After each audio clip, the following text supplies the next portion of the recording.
وعلشان تقومي بتحضير أحلى طبق مكرونة كل اللي ياكله من إيدك ينبهر من كتر جماله وحلاوته وطعمه اللذيذ، لازم تعمليه بالطريقة دي، ودي طريقتي المعتمدة اللي دايما بعتمدها لما أجي أعمل المكرونة.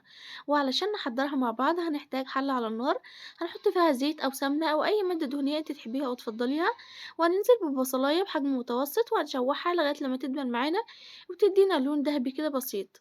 وهننزل عليها بنص معلقة من التوم المفروم، وهنشوحهم كويس مع بعض لغاية لما نشم ريحة التوم ويدينا لون دهبي برضه بسيط. وهننزل عليهم بربع كوباية من الخل، وهانزل كمان عليهم بعصير الطماطم. طبعًا دي طماطم فريش ضارباها في الخلاط ومصفياها كويس، طبعًا دي حاجة ترجع لِك أنتِ ممكن تصفيها أو ممكن لأ. وهننزل بالملح وهننزل ب3 مكعبات من المرقة، وطبعًا أنتِ ممكن تستغني عن الملح خالص وتضيفي المرقة بس. وهننزل عليهم بشوية من الفلفل الأسود والكمون أو أي توابل متوفرة عندِك اللي أنتِ تحبيها وتفضليه.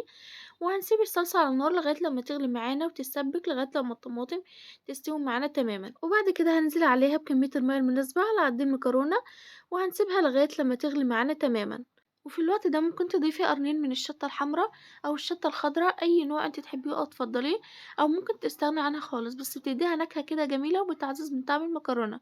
وهننزل بأي نوع مكرونة متوفر عندنا في البيت، أو أي نوع انت تحبيه أو تفضليه.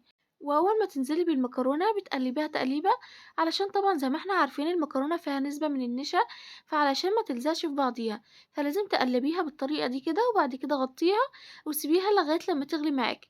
وبعد ما تغلي معاكِ بالشكل ده كده هترجعي تقلبيها كده تقليبة بسيطة تاني، علشان زي ما قُلت لِك المكرونة بتنزّل نسبة عالية من النشويات، فعلشان ما تلزقش في بعضيها لازم تقلبيها.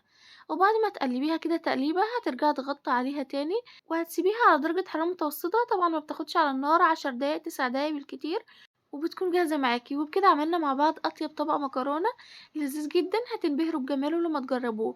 طعمه خيال ما أقولكوش، طعمه ما يتوصفش، أحلى من الأندومي اللي إحنا بنشتريه من السوبر ماركت. حاجة جميلة جدًا وطريقتها سهلة جدًا وبسيطة، جربوها بالطريقة دي وأنتم بجد هتنبهروا بجمالها. ودي كانت وصفتنا النهاردة، يا رب تكون عجبتكم. ما تنسوش بقى تشتركوا في القناة وتدوسوا لايك علشان بجد اشتراكاتكم دي بتفرحني جدا. وبألف هنا ليكم، شكرا جدا على المتابعة. ما تنسوش تزورونا على الصفحة وتشوفوا الوصفات الجميلة اللي أنا عاملاها معاكم، واستنونا مع وصفات أحلى وأحلى مع بيت الخير، وشكرا لكم جدا.